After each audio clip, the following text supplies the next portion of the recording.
Good afternoon, everyone. I cordially welcome you all for the 10th lecture of the short course on cultural linkages towards an Asian ideology. Today, we are focusing on the Asian political landscape. The program for today is such that the lecture is scheduled to be for 45 minutes, with a short break of 5 minutes, followed by a question and answer session. I now have the honor of introducing our guest lecturer, Honorable Dr. Keheliya Rambukwella, the current Minister of Mass Media, Information and Postal Services, and Cabinet spokesperson for the government of Sri Lanka. Our esteemed guest was elected to the Central Provincial Council in 1993 and since then has held positions as the Minister of Highways, Transport and Power, Minister of Housing, Cooperatives and Culture, Minister of Science and Technology, Minister of Policy Planning and Implementation, Minister of Foreign Employment and Welfare, and Minister of Mass Media and Information.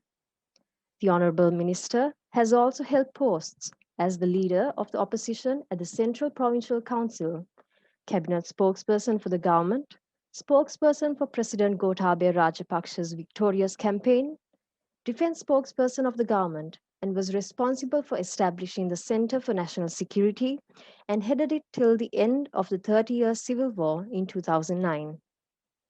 Furthermore, Honorable Keheliya Rambukwella followed his tertiary education at the Sri Lanka Hotel School, subsequently read for his postgraduate degree in international hospitality at the University of Salzburg in Switzerland, and was conferred a doctorate by the International Open University of USA in 2009. Sir, we are deeply honored to have you here with us today, and without further ado, we warmly welcome you to deliver this lecture. Yep. Thank you so much. Let me start. Your subject today is political landscape of Asia. It's a very, very wide and widely discussed topic at the moment. Right now, I think the whole world is looking at Asia. Asia is the fastest developing in terms of economy and rest of it. So let me start with the basics of Asian political landscape. So Asian political landscape has undergone a major shift in post-World War II, with many nations under colonial yoke gaining independence, notably the Indian subcontinent, immigrants of China as a superpower, Japan rising from the ashes to be an economic power, and emergence of the regional group focusing on the rapid advancement of the economic development. Hence, there were shifts from time to time, and the current political landscape, though superficially seems stable, it cannot be guaranteed to stay permanently in the present status in the future. When focused on our region, that is South Asia, its shifts and rearrangements are very much in line with the diversity of this region. One has to acknowledge that despite common heritage, history, language, culture, and social practices shared by the South Asian people, this region has emerged as the least integrated region in the world. South Asia is distinctly characterized by complex security issues, multiple interstate disputes, and yet a high untapped economic potential. I wish to briefly outline the challenges faced by the region due to deep-rooted and historic differences and its potential for the economic cooperation and sustainable development. I will also refer to political issues and conflicts that impact economic cooperation and strategic interest to take precedence in matters of policy and development in Asia.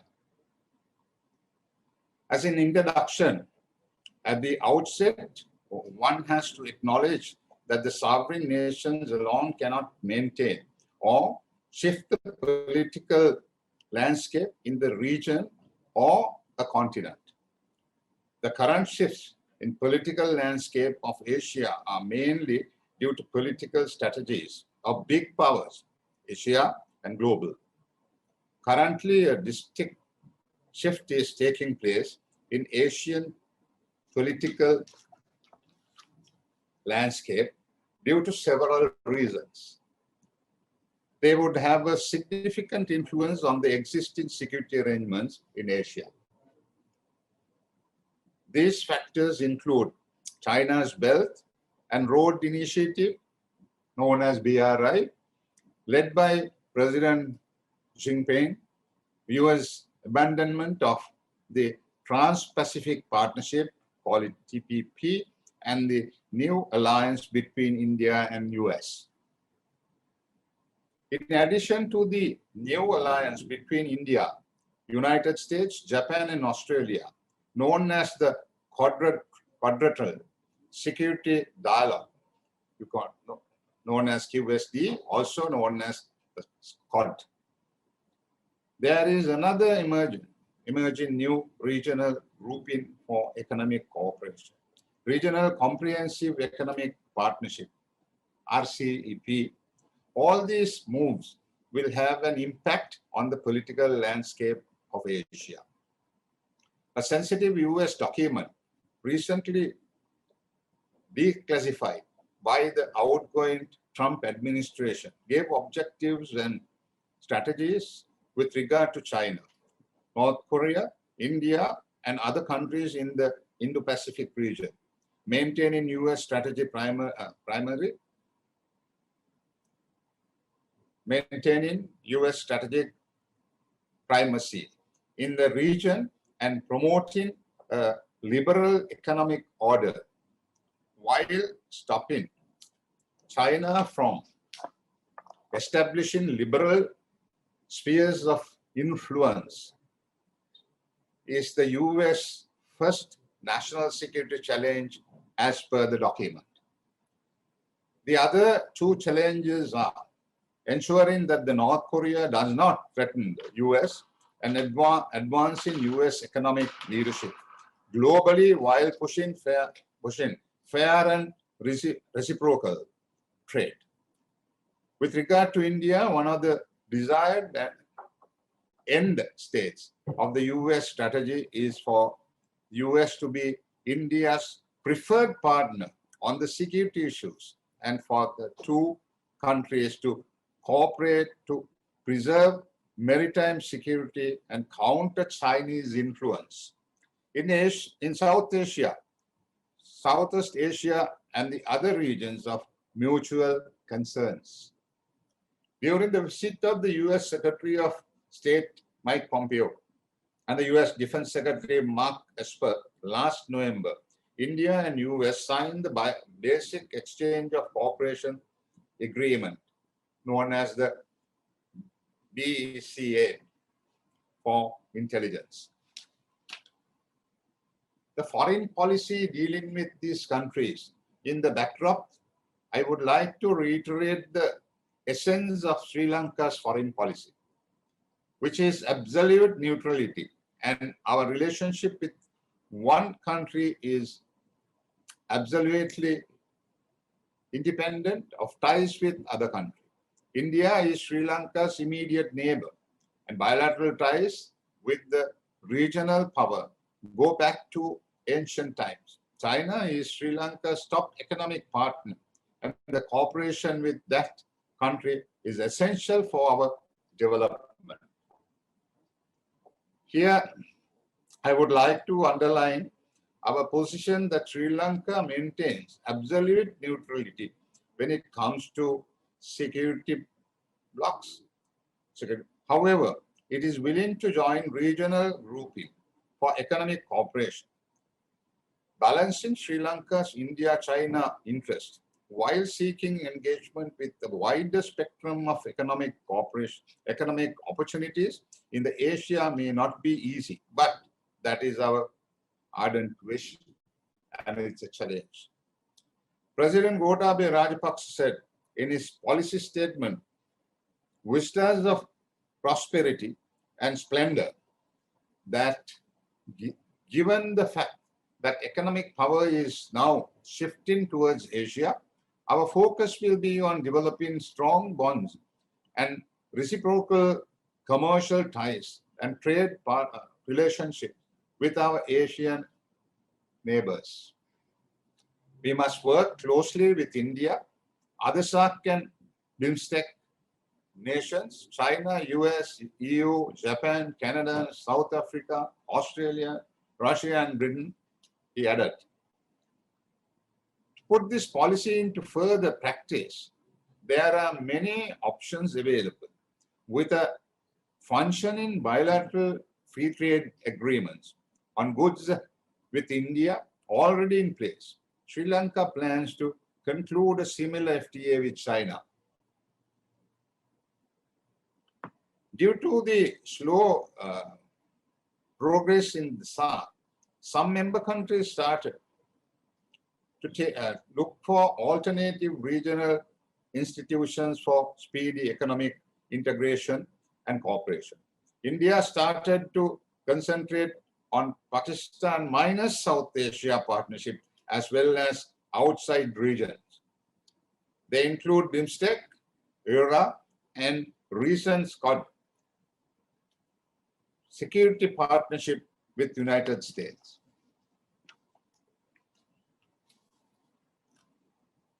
Australia and Japan has resulted in a new twist in regional security arrangements.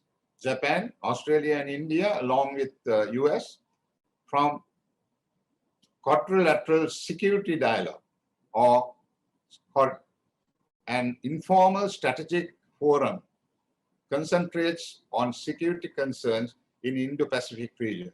This move made further complications due to China's obvious reservations over the possible security impacts on its strategies in the region. Sri Lanka is following a look east policy. Sri Lanka is following a look east policy and making headway towards establishing stronger cooperation with ASEAN, of which Sri Lanka maintains observer status at the moment. The most recently formed regional grouping of interest to Sri Lanka is the Regional Comprehensive Economic Partnership, RCEP, a free trade agreement between 10 ASEAN countries and China, Japan, South Korea, Australia, and New Zealand. This pact, when ratified, will come to represent 30% of the world GDP, impacting along half of the world population, and most significantly, a multilateral trade agreement where China is a leading party. The agreement allows for common one set of rules of origin to qualify for tariffs reduction with other RCEP members. This means less procedures and easier movement of goods.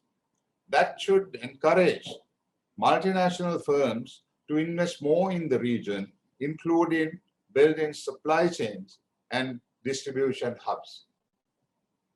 India formally withdrew from RCEP in 2019 due to domestic demands. However, despite November 15, 2020 agreement on the trade deal, India still has an option of joining RCEP. Here I wish to quote from Indian economic analysts who believe that a post-pandemic world economy grasping to revive the new regime in America come January with a strong possibility of rejoining the multilateral platforms for trade and strategic cooperation, and the vision of the new India are some of the paradigms to be kept in mind before passing any judgment on what works best in India's favor for this juncture. Before India's decision to pull out of the China dominant 15-member RCEP process in the latter stages of an 8-year negotiating process.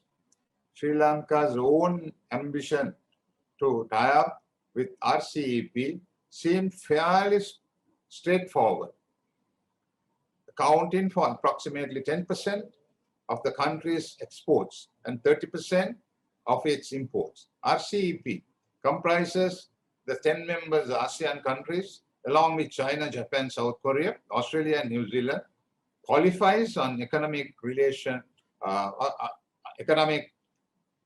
rationales alone.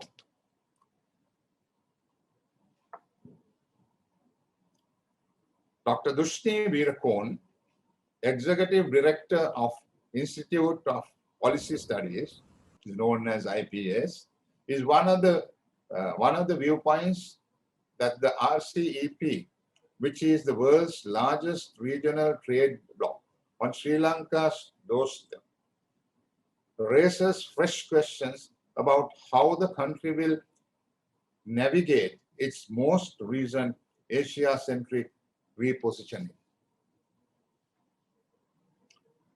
Most meaningfully, though, unlike other regional trade pacts to which Sri Lanka is a signatory, such as the SAFTA, BIMSTEC, and APTA, RCEP, offers deeper integration.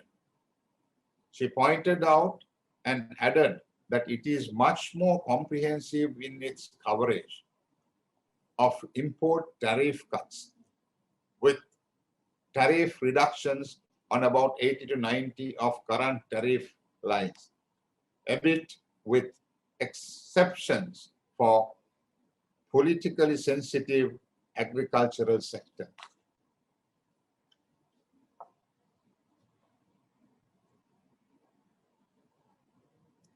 Undeliverables, commitments with the intention of never implementing them. At the same time, Sri Lanka will continue to remain engaged with and seek, as required, the assistance of the UN and its agencies, including the regular human rights mandates, bodies, and mechanisms in the capacity building and technical assistance, in keeping with domestic priorities and policies. Let's deal with the India and how India's role with the South Asia. Now I wish to concentrate on South Asia. South Asia is one of the world's most complex and dynamic regions, extending from Afghanistan in the north to Sri Lanka and Maldives in the south.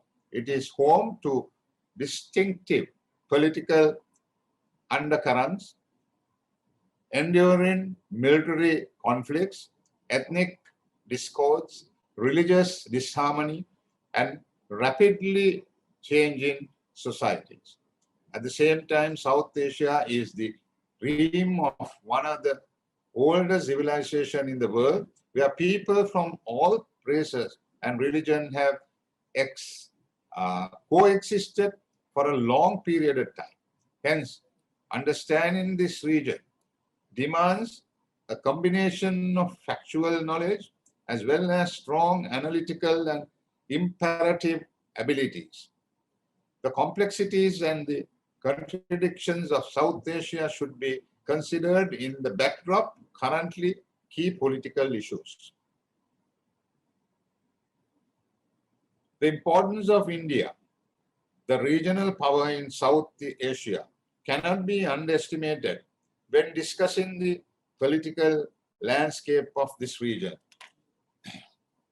The architects of India's foreign policy have long preferred a multipolar world.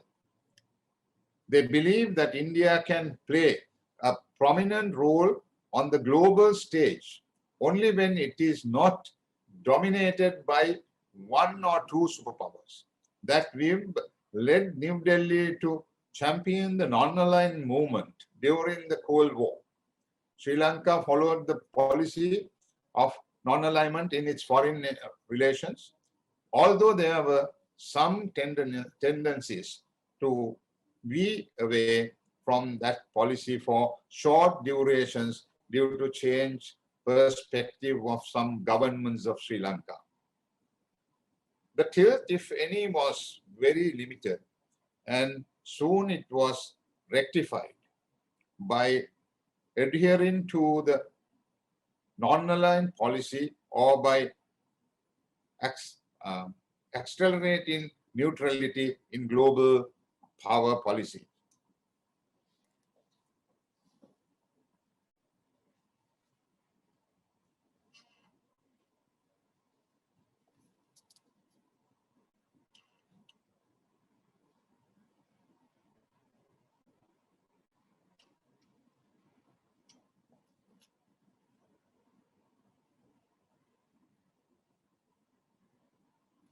Yeah.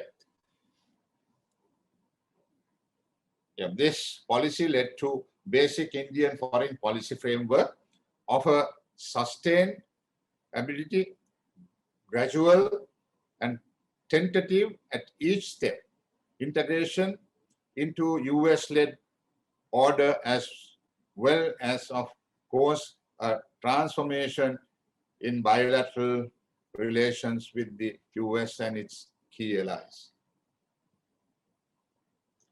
However, the current situation is, after all, markedly different from the Cold War, when neither of two competing superpowers were in geographic proximity to South Asia.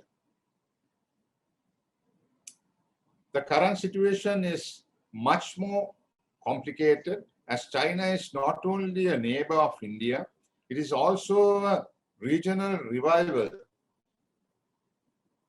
that is engaged in territorial disputes. For Indian policymakers, Beijing poses a direct threat in a way the US and Soviet Union did.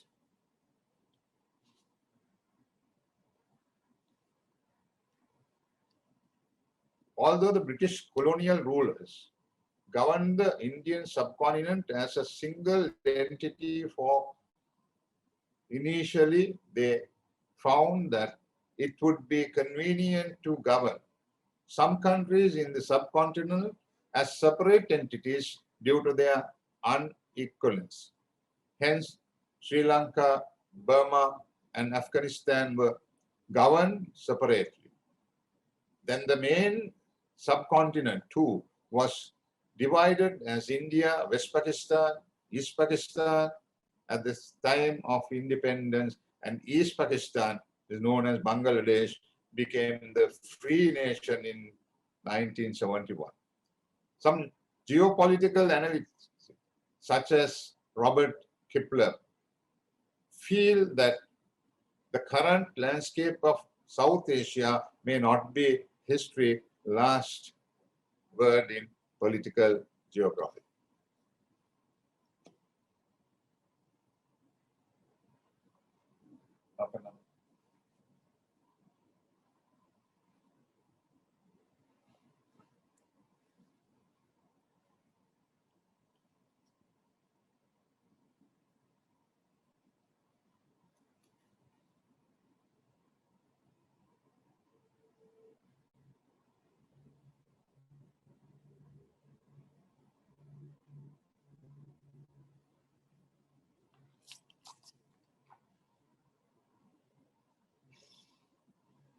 The differences, India has proved that it could zealously safeguard its single status. The diversion between northern and the southern parts of India and the eastern areas is probably the most enduring, prominent cultural division of the subcontinent. Note Nevertheless, the geographical and religious ties between present-day North and the South India make the country of India workable. On the other hand, all of northern South Asia was often a single cultural and a political unit, one that only recently was divided because of the creation of the Pakistan and Bangladesh and Nepal.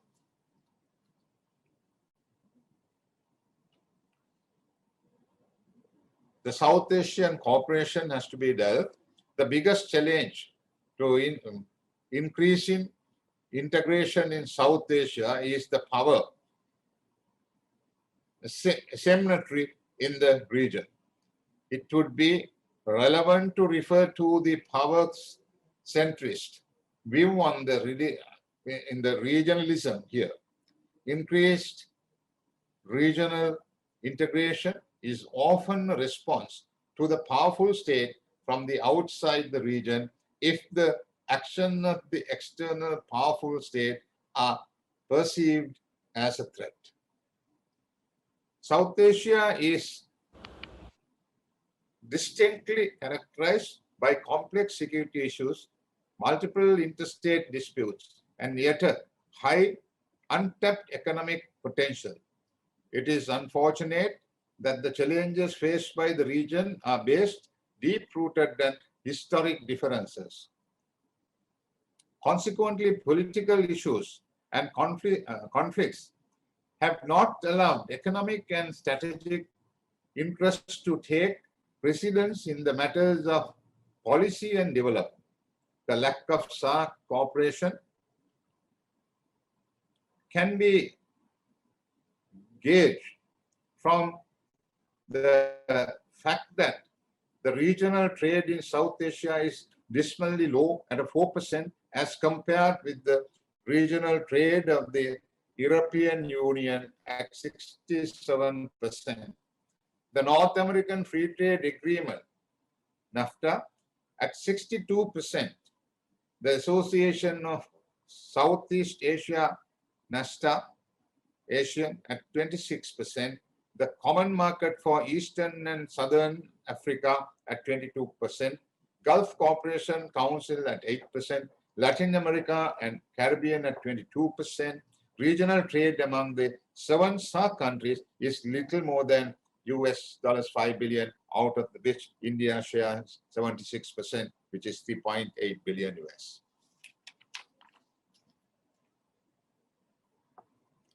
The intra-regional trade in South Asia countries was at 19% of total trade in 1948, decreased to 2% by 1967 as governments adopted inward-looking policies along with the high tariff and non-tariff barriers. The share increased during the 1990s due to the adoption of unilateral trade policy, liberalization in the individual countries. For Pakistan's share was 8%, US $4 billion. 2, the regional trade among the remaining 5 countries is limited to around 16%, which amounted to US $0.08 billion of the total regional trade. Inspired by the successes of economic integration agreements in other parts of the world, South Asia countries decided to create the SAARC. The charter of the SAARC was accepted by all the 7 members in 1985. SAARC is the main vehicle for moving towards greater integration in the region. So far, SAARC has been an ineffective institution, vulnerable to regional politics and with inadequate capacities. There is a divergence of opinions on the prospects of increasing economic integration in South Asia. Some are of the view that unilateral Liberalization, as is currently underway in South Asia, offers greater benefits than regional integration would. Others believe that regional integration will create existing opportunities and will allow countries to develop on a comparative advantage, coordinate programs to address challenges in the governance, environment, social development, and other areas that most often spill over the national boundaries. Bilateral relationships, particularly South Asia, is a vast, permanently clogged with multiple intra-region and intra-state conflicts, either on basis of geographic boundaries or narrow considerations of religion, caste, language, or ethnicity.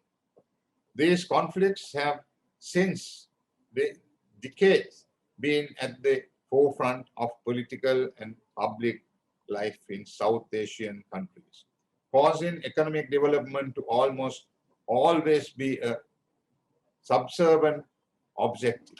The region rift with constant conflicts never provided the appropriate environment for supporting the efforts towards integration. The relationship between the countries and some or the other historic baggage due to which they have still not been able to move ahead by their differences. For instance, despite comparatively cordial relationship, India and Nepal have always had disputes. Nepal also used its proximity with China as a strategy to move away from India. After the India-China War in 1962, Nepal allowed China to build the Lhasa-Kathmandu road. This move was interpreted by India as Nepal's acquiescence in China's presence and involvement in South Asia and a serious threat to Indian security interests.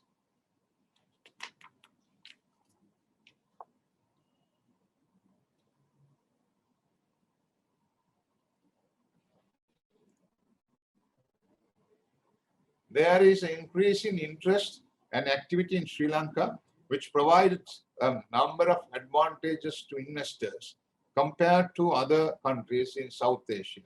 Compared with its neighbors, Sri Lanka has perhaps the easiest regulatory environment to navigate, which gives investors the required confidence in their ability to invest and exit.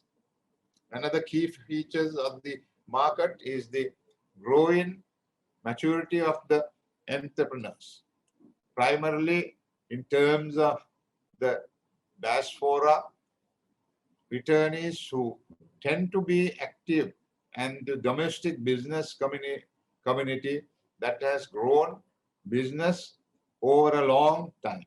The small size of Sri Lanka in terms of both markets and geography is both an advantage and a disadvantage. It is an advantage in that it is easy to identify entrepreneurs and partners as networks are strong and easy to access. And in the case, in the ease of getting around the country to rural areas to work with a diversity of enterprises. On the other hand, in such a small market, scale becomes a challenge as the domestic economy is limited and investors sometimes need to find deals that present opportunities to scale offshores. Conclusion, let me say in the conclusion, constitution. In this Asia's century, the Asia countries, especially smaller countries like Sri Lanka, must make all required amenities to make full use of given opportunities, promoting regional integration in South Asia entails effects in key areas such as infrastructure, trade, trade facilitation, investment, governance, and implementation. The most critical element of the integration process in South Asia is building confidence and filing the huge trust deficit between the countries. Economic interest to utilize the potential of increasing trade and investment, and strategic interest to be in a better position to have a say in the global governance, have the potential of uniting Asian countries, sidelining political differences to pursue regional integration. With increased political will and commitment towards integration, greater efforts will have to be made towards integration. As far South Asia, SAARC needs to be reinforced and revitalized, like the ASEAN or SAARC needs to assume a central role in the creating conditions for deeper integration by promoting investments, trade, transparency, harmonizing standards, and simplifying procedures through a multilateral process.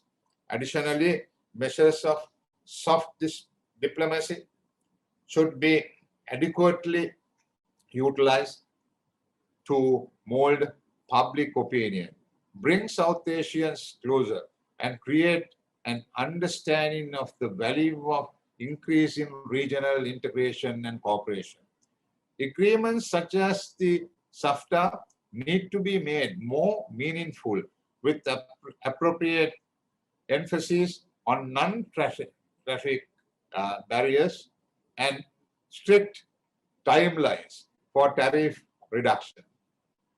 Ideas such as focusing on priority industries to build complementaries need to be explored.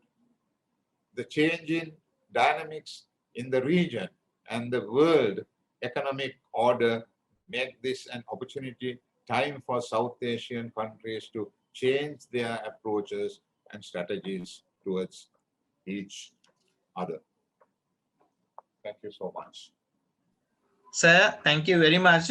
Now we can ask the students to ask questions if they have. Students, if they have any clarifications or questions, this is time for questions.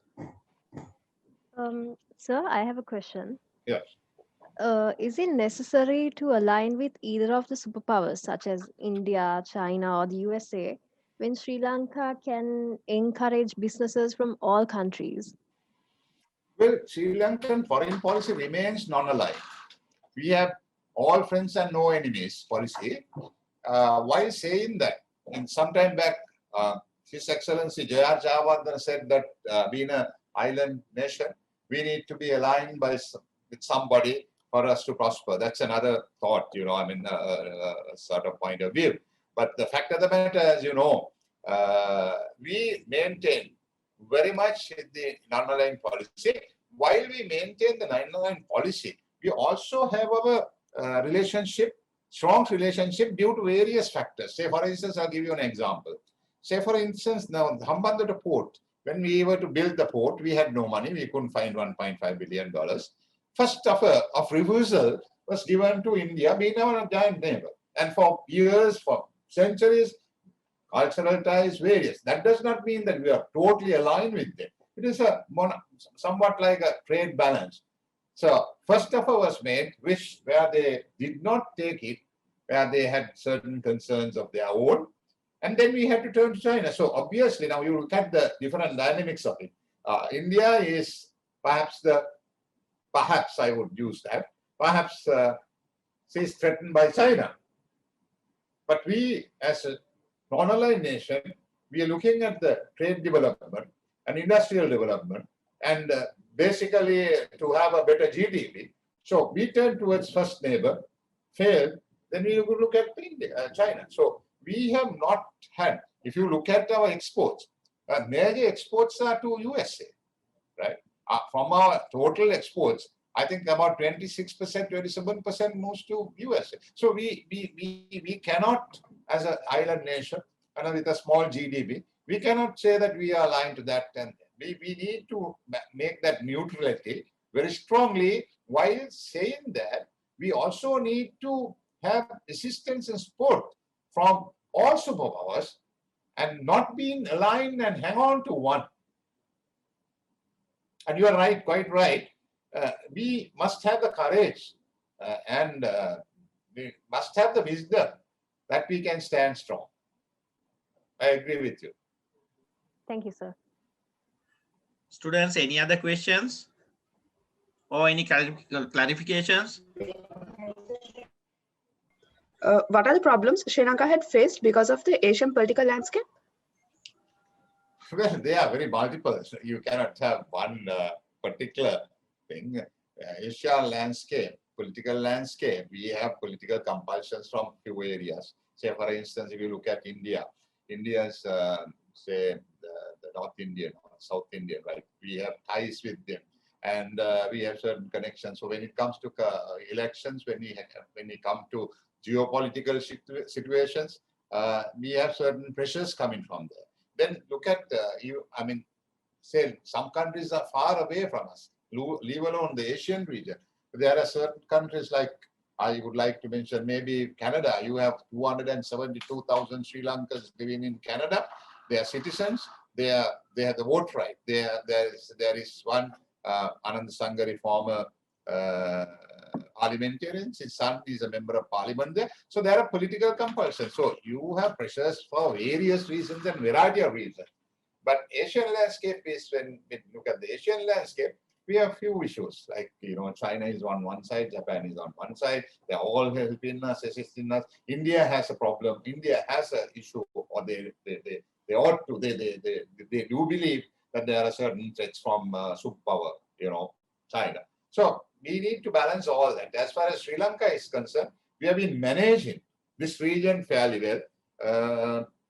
Hopefully, we should be able to meet that challenge moving forward. Sir, I have a question as well. Yeah. These days, when we consider about the Asian politics and the Western politics, we see a vast difference in between both of them. Like, there are two types of politics. I mean, like some like earlier days, or when we consider Western politics, the politicians are there to serve the citizens. But in South Asia or like Sri Lanka kind of, there's a tendency that politicians kind of believe that they are to be served by the citizens. So like when we consider about when we go to the 1950s in Sri Lanka, I remember the Singapore Prime Minister once said that he's gonna make Singapore as one of Sri Lanka city. But today, like where we are and where they are, like some people may say that there's nothing to do with politics, but I think and like when you first think that politics has a major impact on these things. So what I believe, so I want to know, according to you, what kind of causes affected for that kind of a difference in Asian politics, especially when it's not South Asia? Let me add to something to you and then answer your question. In 1953, Sri Lanka per capita income was $79, as against Japan was $81 difference. Singapore was 32. So I am sort of very much with your argument as to what happened. Of course, there are different arguments for this.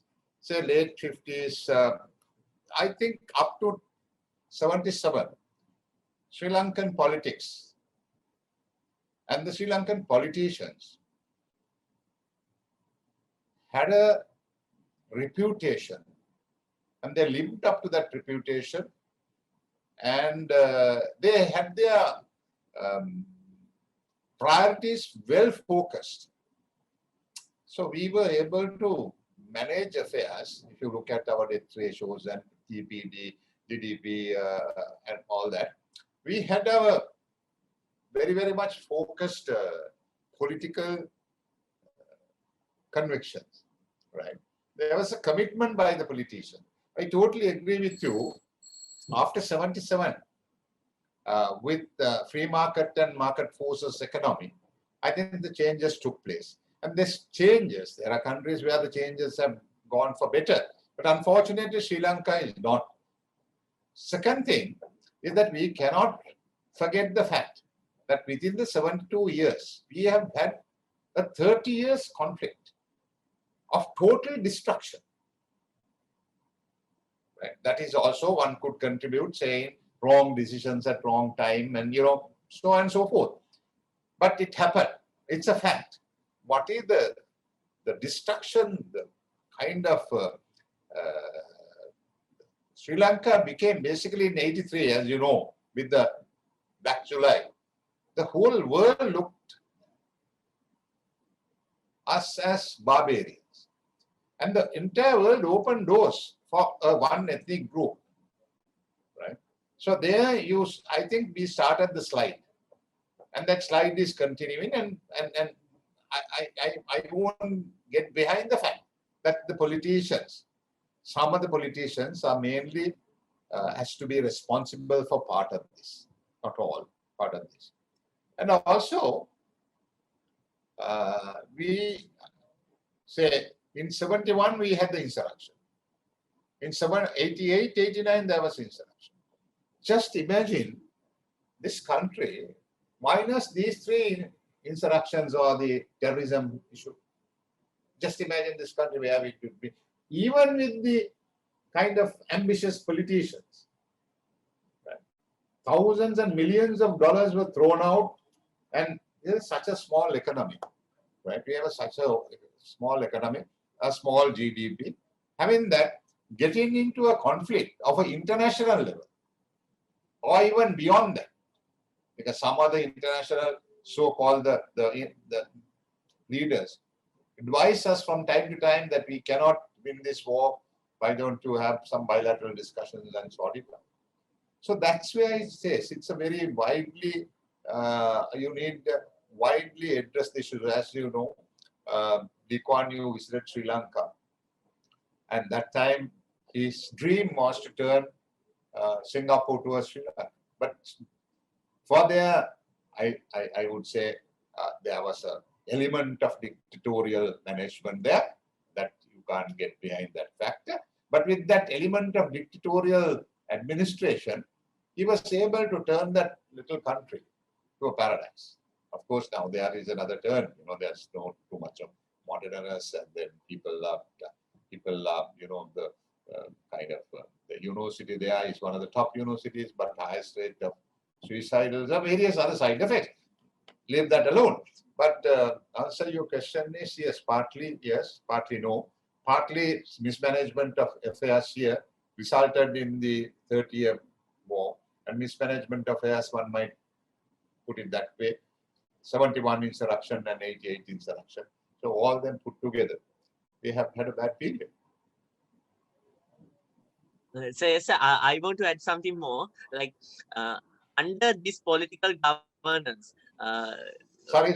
yeah, is under this political governance, or like the political governance are up to come, will we be having any kind of improvement? I mean, you mentioned that we are lacking committed and reputed politicians. Like, will we have them in future? I don't know. I mean, let me be very frank, right, on this. I think this PR system, the professional representative system, which was introduced in late 70s, I think has led to a lot of corruption and kind of mismanagement of affairs and misfits to the parliament. I must say that, right? And That is because, you see, if you look at in 60s and 70s, we had, I'm not talking of a class system. And that's the least thing that I want to talk. But I'm talking of quality people, people with background and education, even people who did not have an academic background. They had a background of the people's background and willingness to accept that their commitment towards the country, right? So, as you say, there is a degeneration. But having said that, again, I see a new lot that has come to the parliament. I find some qualified people, some engineers, doctors, some academics, lecturers, few people, good material that is being brought to the parliament in this August Assembly. I hope and pray that there'll be more intellectuals, academics, people who can see issues, people who may not have a great education, but people who can go through the people's university and, you know, gather the people's movements and understanding. I hope that will take place. And then also there is a serious thought right now and consideration to change the electoral system, right? First past the post had certain shortcomings, but first past the post had brilliant people coming into the parliament, right? And then if they don't like, they can move them out. So these are all mixed thoughts that we have and experience that we have. Let's hope for the best. Thank you, sir. I'm very grateful to have your opinion on this. Thank you. Sir? Yeah. Sri Lanka had been a developing country for a long time, right? Yeah. So when will Sri Lanka become a fully developed country? How long will it take? Well, we are a midway country now. That's why we don't get assistance. Say when you are a developing or a poor nation, we used to get some assistance, perhaps some assistance from donor countries on grants and things like that. We don't get free grants. That is because in 2005, we had $1,031 was our per capita income. During Mahinda Rajapaksa's administration of the 11 years, we took it up to, brought it up to 3,940 per capita income. And also the entire GDP of the value of the country, in other words, simple terms, in 2005 was 24 billion US. 2014, when we left power, when we relinquished our duties, we were able to hand over country with $81 billion GDP. So, if we pursue ourselves on our GDP growth to be greater, domestic growth and export, if we increase that or decrease the imports, we may see a better tomorrow. And I'm sure President Gotabaya Rajapaksa's policy framework, and then also the silver race of the COVID epidemic, you know, pandemic rather, forced us to look at self-sufficient nation, which should have been there 25, 30 years ago. So that's another thing that another debate I think we can have. But now that we are forced somewhat, and we have policy also coincide with that kind of pressure, we can look at self-sufficiency in areas that where we can. For example, I can tell you, we spend about a colossal amount of money for milk powder. And we are one of the very few countries who use milk powder. All countries use liquid. So, as you say, when will we be termed as a developed country? All depends on this, I think, period of time, where if we can make ourselves self-sufficient, and if we can look at more export markets. And if you can look at more investments to be brought in, I believe this country is best to do that. If we handle it properly, if we administer it properly, I believe we can very soon, your generation might be able to say a developed country. And I hope and pray, and I wish all the best. Sir, if I'm not mistaken, you have you stated that South Asian region is one of the least. Sorry, I can't hear you. If I'm not mistaken, you stated that in your speech, South Asian region is one of the least regionally integrated areas. Yeah. And I believe that by regional integration, an economy can be benefited positively, and it is believed that labor mobility is a good way to promote regional integration. You see, the integration becomes, I'll give you a few examples. Now, moment India becomes a superpower, India doesn't want to see the SAARC with Pakistan. So integration is blocked. You see, 87, if I remember right, we started that. Integration was done by President J.R. Jawardhan and Rcep Gandhi, Prime Minister Rajiv Gandhi. And then now what happens? India has become a superpower, a somewhat superpower, and they feel that that's a threat, and then you drop it. So the integration is dropped, and we are looking at various other integrations like the SAARC, various other things. So integration is one way, because within even the integration, I must say, moment you touch on bilateral issues, right? I believe there can be concerns. You can have that as a force, but unilateral, and then also with some cooperation outside. That, say, I gave you some examples, I suppose, earlier also. So integration is one tool and a mechanism that can be used, but depending on the geopolitical and their security interests that each country has. So will there be any initiatives to promote labor mobility between Sri Lanka and other Asian nations, such as, I can say an example, like the working holiday visa program for young people? Come again, please. Will there be any initiatives to promote labor mobility between Sri Lanka and other Asian nations as a means of promoting regional integration? Yeah, at the moment you have it in a very simple forms. You have this integration, like in the universities you have exchange programs. We are advocating some other exchange programs. So labor integration, I think, is more towards, of course, yes, you have South Korea, you have a few other nations, where you have, but labor integration, I think we need to perhaps redesign the thing if it is so. Sir? Yeah.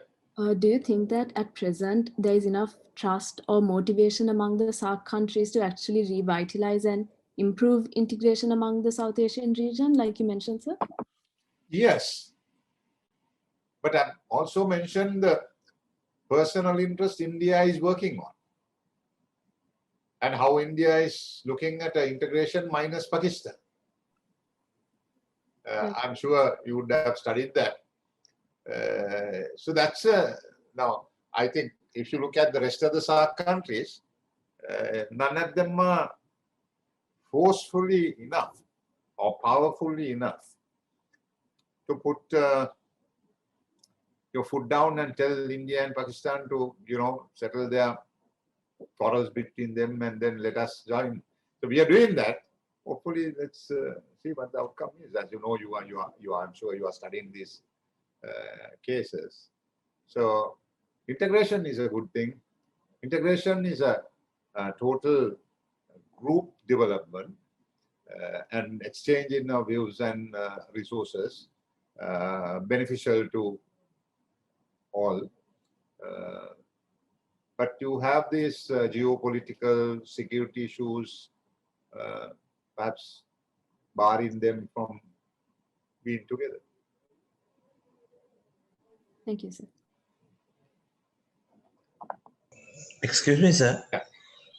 So, adding to a previous question asked from one of my colleagues, do you think Sri Lanka is lacking of a think tank in foreign missions and diplomacy? If it is so, what are the solutions and suggestions to have an efficient diplomatic connection with around the globe and a proper think tank in our foreign missions and services?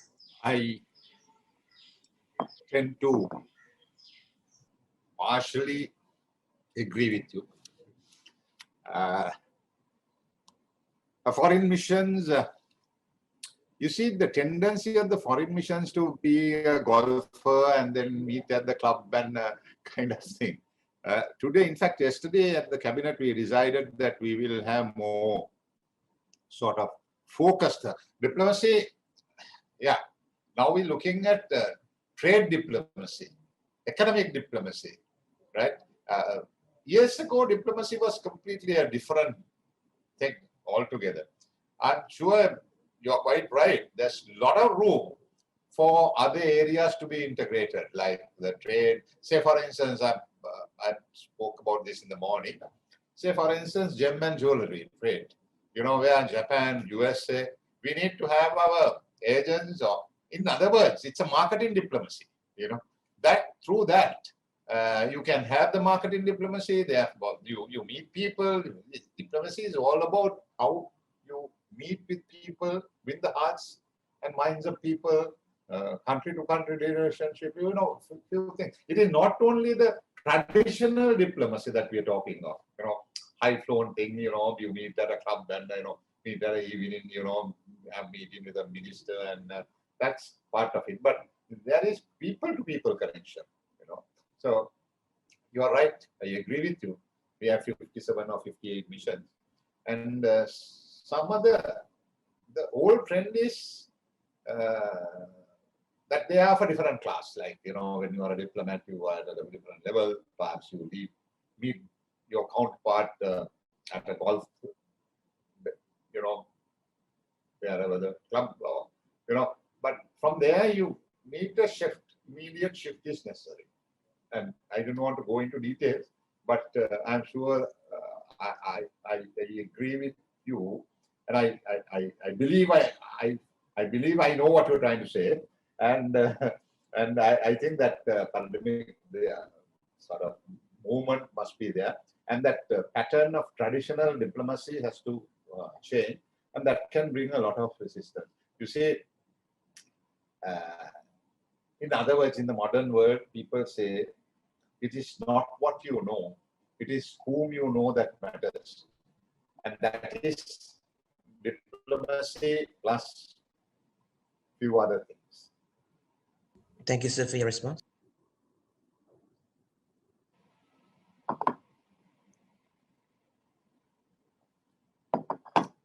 Yes. Okay. Okay, thank you, sir. Yeah. I think that if the students, if you have if you have more questions, you can send to our common email address. Then I will forward it to the Honorable Minister and get back to you. So one of our student is ready to deliver vote of thanks. All right. Good evening, ladies and gentlemen. It's my pleasure to deliver the vote of thanks on behalf of the students of the short course on cultural linkages towards an Asian ideology. First, I would like to thank our lecturer, Honorable Keheliya Rambukwella, for sharing his time and knowledge with us and for delivering his lecture amidst his busy schedule. Sir, your address set the tone for this course by clearly indicating the nature of the political landscape in Asia. We are blessed to have your contribute to this course. Next, I would like to thank Dr. Hemantha Premaratne and any other staff of KDU for bringing these lectures together. Thank you.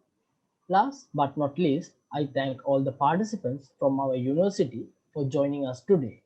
Your participation has made this lecture a successful event, and I believe it has provided you with an insight into Asia's political landscape. To conclude, let me once more express my gratitude to Honorable Keheliya Rambukwella for delivering today's lecture. Sir, it is an honor to have you with us, and your time and efforts are deeply appreciated. Thank you. Thank you. Thank you so much, Okay. Doctor. Thank you, sir. Thank you. Thank you very much. Okay, I'm going to wind up the session.